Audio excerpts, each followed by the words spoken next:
I'm David Griffin. It's the 8th of February 2018 and I'm here at Derbyshire County Cricket Club and I'm talking to Callum, Brodrick and Alex Hughes. Gents, thanks once again. We spoke in an earlier interview about your formative years, club cricket, academy cricket, but both of you have got ambitions to play county cricket, to be professionals. Alex, look back now and believe it or not, you think how many years it is since you made your first team debut. And I had to check before this interview, 2011, so it's 7 years ago since you made your debut. What was the build up to that? What point were you kind of on the cusp of first team cricket, and what was the lead into becoming a first team player? It was interesting really. I'd not played a lot of second team cricket. I'd not been around the first team squad at all, so it was quite a big jump for me. I think John Morris was the coach at the time, and I was just bowling. I'd hardly ever spoken to John, if I'm honest. It was a bit different back then. It was a bit more disjointed in terms of first, second team and academy. So he came over. He's obviously, I think Crick might have told him that I was a decent player or whatever, and it was a 2020 match. I think probably Derbyshire weren't able to qualify, so I thought, well, let's give him a go. And I'll always remember it was my first game, and Tim Grunewald went to the rest of the lads, who's this Hozza guy? And that's my best impression of Tim. So, yeah. Thank you. Yeah, so literally they probably didn't know who I was. I'd never spoke to a few of them, so it was just being put in at the deep end really, probably a bit too early, if I'm honest, looking back. And were you nervous, excited? I was very nervous. I can't really remember it. I can remember the game a little bit, but to be honest, I've not played a lot of 2020 cricket. Second team didn't really play 2020s. Obviously we did it at club level, but it's a bit different playing it professionally. So I was very nervous, but it was good. I remember everything about the game. I got a photo of you on that debut where you're sitting in the dugout. Can you remember it? Yeah. Do you know who you sat next to? Stephen Jones. Yeah, I remember. You look at the picture and there's one guy who's kind of seen it all, you know, been around for 20 years playing cricket, and there's this young lad sitting there. Presumably going into a side like that, there were people who were there to guide you, to help you. Mentioned Tim Grunewald already, Stephen Jones. What was it like playing with these kind of people? Because they played a lot of cricket. Yeah, it was good. I mean, that was Stephen Jones' last game, and I think that was kind of the transitioning period between that team and then a new team coming in, sort of the academy guys like Tom Point and Ross Whiteley starting to play more first team cricket, because out of that 11 I can't really remember a lot of them playing again or me playing with them. So Greg Smith, Luke Sutton, Parkey played I think, but yeah, I didn't really play a lot with them again, to be honest. I think it was quite an ageing team, if I remember correctly, so yeah, it was a bit of a transitioning period, I think. Interesting that Alex talks about 2020 cricket, because of course this year, or rather last summer, 2017, you were brought into the 2020 squad, and I think our first glimpse of you was it really as a fielder, because everyone was kind of amazed. Is that something, first of all, fielding, that you work at? I mean, I know all cricketers now work at all aspects of the game, but are you a natural fielder, or have you created a role for yourself as a dynamic fielder? Yeah, I'm not a big believer in natural talent. I think you've got to do it, repeat it and do it over and over again. And that's how I became sort of good at it, was from being a young player, just doing it more than everyone else. I enjoyed it more than everyone else. I wanted to run people out, I wanted to take catches. Yeah. You used to see people, they're fielding now, but I was completely different. I loved it. Yeah, that's sort of how I got around the first team to start with, being sort of 12th man, because of my fielding. And then sort of got to 16, 17, and I thought I'm going to have to really develop my batting here if I want to sort of round my game. And yeah, I had a little setback with illness, but yeah, I think it's sort of coming together now. So your 2020 debut, how did that come about? What was it? Because you ran around the squad. Yeah. But were you anticipating being selected? No, I wasn't expecting it at all, really. I got, at the start of the T20 campaign, I was told by, I think it was Mal, that you're just going to go with the squad as sort of a specialist sort of fielder. Come on, if anyone goes down, be around the squad. And then I played a T20 game at workshop against Notts. And John Wright was there. And I think it This was a second 11 second game. 11 game. Yeah.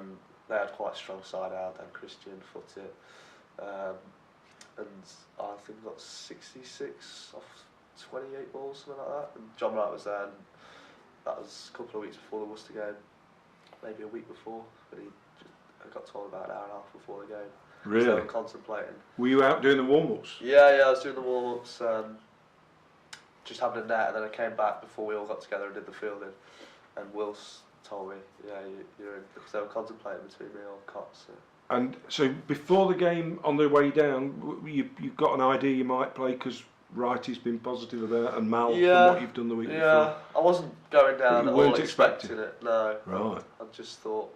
So what do you do when you get that news? I was a bit startled. Were your family there? No, they weren't. They've not seen me play for Derbyshire yet. Really? So, and of course it's on the telly. Yeah. So you're going to be making your debut for Derbyshire, and you're on television.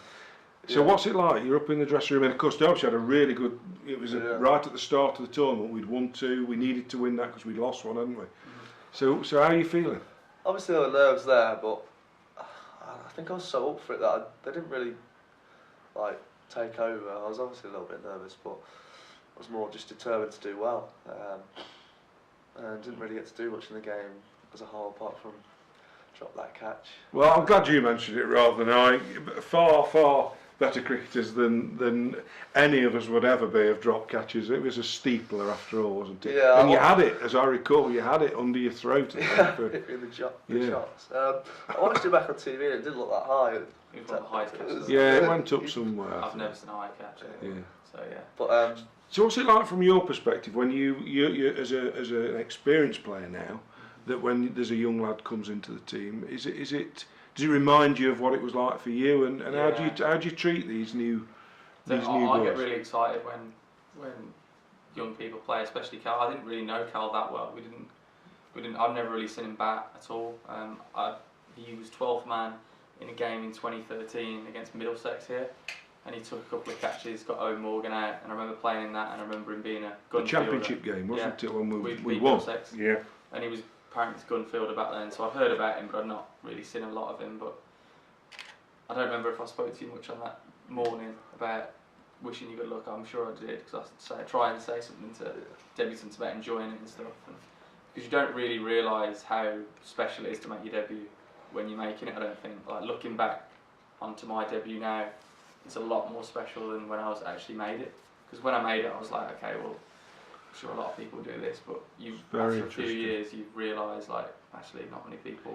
It's very interesting because your cricket advisor, director of cricket, Kim Barner, only yesterday on video said, I wished I'd enjoyed it more. I wish I'd enjoyed those winning moments more.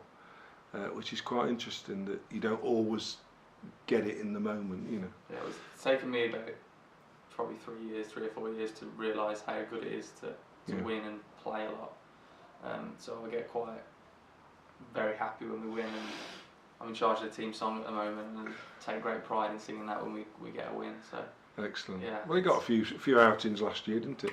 Yeah, I did. Just going on to you again, Alex. Obviously, you 2012 Derbyshire won the second division championship. Some of those players you talked about, the young players that had come through with you, like Ross and Tom Poynton, were instrumental in that side, a big part of that team. You were on the fringes, obviously, as a player playing second 11 cricket and whatever. Yeah. But what was it like? You were in the dressing room on that final day. You were there in your whites. You were part of the squad. What was it like, and did it give you that desire for, I want some more of this? Yeah, definitely. It was actually, I didn't play a game that season for the first team, but I was 12th man for, I think, probably at least 10 of the games.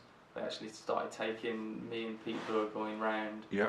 I think the reason was because they wanted to see other people play second team cricket, and because they knew they were going to sign us anyway, which probably wasn't the best for our development. Looking back, we probably would have benefited more playing, but I went round, so I sort of learnt the culture of the team and how to go about things in first team. So it was a good entrance into cricket, and I remember the day against Hampshire when we won it, and to see everyone how happy they were, it actually realised how much of a big day it was for Derbyshire to win a trophy. Absolutely. So Callum, at that point, obviously, you were to come back 6 years now. Oh, it's a long time ago. So obviously, this is something that is bubbling under in the background, but you're still playing your cricket. But you've made it through to Derbyshire's first team this year, last year, 2017, playing T20 cricket, and then of course you get handed a first class debut. So what was all that? You know, were you expecting to play? Who gave you the news that you'd be picked? I had an inkling that I'd play because we were training over the nets the week before, and usually these tour games they do give sort of the young lads a chance, and the older lads who were playing first class cricket a bit of a rest. So I thought I might have a chance of playing, and I think again it was Mal that sort of took that, was around a lot that week, and he told me, and he said that I'd get a chance up the order. So I was really looking forward to it. Yeah, especially against an opposition like that, you don't get the chance to play against an attack like that very often. So yeah, I was. And you had a little bit of an inspirational chat from Devon Malcolm, if I recall, before the game. Yeah, do you remember anything he said? It's very similar to Kim actually, just saying enjoy it while it lasts. I'm sure you'd be nervous at this point in time, but just enjoy every moment of it. So. Well, we'll come back to that game in a minute. Alex, just going back to you, there was a moment at Leek I want to just mention to you where you produced an astonishing all-round performance, man of the match, runs, wickets, dynamism in the field. And I think that was, with all due respect, the moment when people started to think, oh, this lad looks like he can play a bit. What do you recall about that game? It was Essex, wasn't it, at Leek in a 40-over game? Yeah, it was a couple of things. That first, I think it was one of the first games I was playing with Shiv, Chandapur, and batting with him as well. So we put on about 100, I think, and I was actually outscoring him for a little bit, and I felt like, yeah, this is amazing.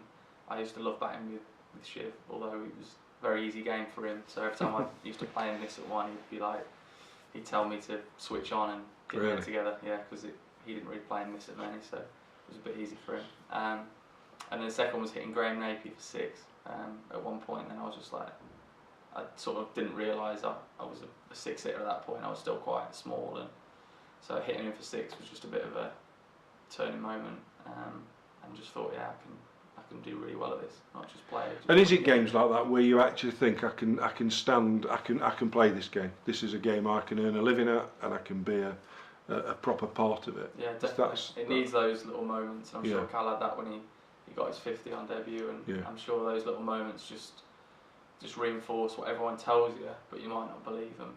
So you always got your parents saying, you know, you're a brilliant player and stuff. I'm sure they say that even if you're not, but and you got your coaches who've got faith in you. But until you really do it, then I think that's the only reason when you get faith in yourself. And in first class cricket, you were kind of in and out the side, and tended to be sort of lower order. But then there was a point a couple of summers ago where we found you elevated into the top 5, number 5 bat, number 3 at one point, I think. And of course you started to really put some meat on the bones, as it were, with hundreds. What can you remember about your first one? What was that? Quite a lot. First championship one. Yeah, it was Northants away, and it was just, again, I'd played a lot of cricket, and in my opinion I'd played too early. I think where Callum is now in his development, he's a lot further ahead of where I was at 20. I wasn't ready to play first team cricket at that point. I'd just come out of university and my technique wasn't good enough, and playing in the first division against some ridiculously good attacks sort of found me out a little bit. So it took a while for me to get acclimatised into county cricket, but that season was the first season where I felt my technique was good enough to sort of try and kick on, and luckily I got that bit of a monkey off my back in the first 100. That was really nice. And it matters when you win, I think, doesn't it? I mean, as a county cricketer, knowing your 100 contributed to a victory is something special, I'm sure. Yeah, exactly. I made it a lot better, and I was in when we hit the winning runs as well. So that was also, you know, a really nice moment. So you make your debut and you're against the West Indians, and probably not as fearsome as they were, you know, when people talk about the legends that were Michael Holding and people like that, but pretty rapid nonetheless, and probably as quick as you'd faced, or quicker, last summer. Yeah, definitely up there. Shannon Gabriel under lights wasn't wasn't slow. So you walk out to bat, and it's basically the Test attack. That's fair to say, I think. Yeah, they're the same. They play the same. So it's the West Indies Test attack, and you're going in as how old would you be on debut? Would have been 19. 19. So how are you feeling up in the dressing room, waiting to go out? I wasn't as nervous as my T20 debut. Right. But I was still pretty nervous. It was quite Pink ball, of course. Pink ball, of course. Yeah, so something new, something I've never really faced before. The week before we trained with old pink balls, so got a little bit sort of acclimatised to it, but not sort of the newer ball that they were bowling with when I went in. And was anything that came your way a shock? You know, the pace of the game, was it, or were you able to cope with it easily? Not really. Obviously, you train beforehand according to what you're going to face. So I was in the gateway there on the bowling machine, cranking it up. Really? Had Mel on the dog stick from sort of 14 yards, so it sort of replicated the time I'd have to react. So it was different to some of the cricket I played before, but not anything new. Really? And you enjoyed it, obviously, because you were out there for a while. And were you batting? If I recall, it wasn't. We got the lights on, hadn't we, at the time when you were batting? Yeah. Yeah. So I went in when the lights weren't on, but they came on when sort of later in the day when I sort of got to about 30 or 40, I think. And wickets was tumbling. I just thought, there's no point giving your wicket away here. Just try and bat to the end. Yeah. To spend some valuable time at the crease. Excellent. Well, you did it, and you came out of it unscathed. And, you did well. To the spinner. So, if we come forward to kind of the 2017 season, Alex, and you've got your place in the first team, which you've earned by right over the preceding years. You've as you said, you started with your T20 list day and then 4-day cricket, but then you play at such a level that you awarded a county cap, which of course are not just given away. You know, there's only been 112, I think, since the war been awarded them. Were you conscious that your scores and your manner of playing and your ability was taking you towards that? I had it in the back of my mind, more in hope than thought I was actually going to get it. I thought, say if I had another season like I did and play another season in all three forms, then I thought maybe I'd be in with a shout. But Kim, quite in a weird way, it was raining all week at Chesterfield. I think you were in the room as well. Yeah. You just came in the room. We were all just watching our videos on our phone and stuff. We'd been sitting around for 2 days, and so we were a bit bored. And then Kim just went, "Yoza, put your whites on. You're getting your county cap."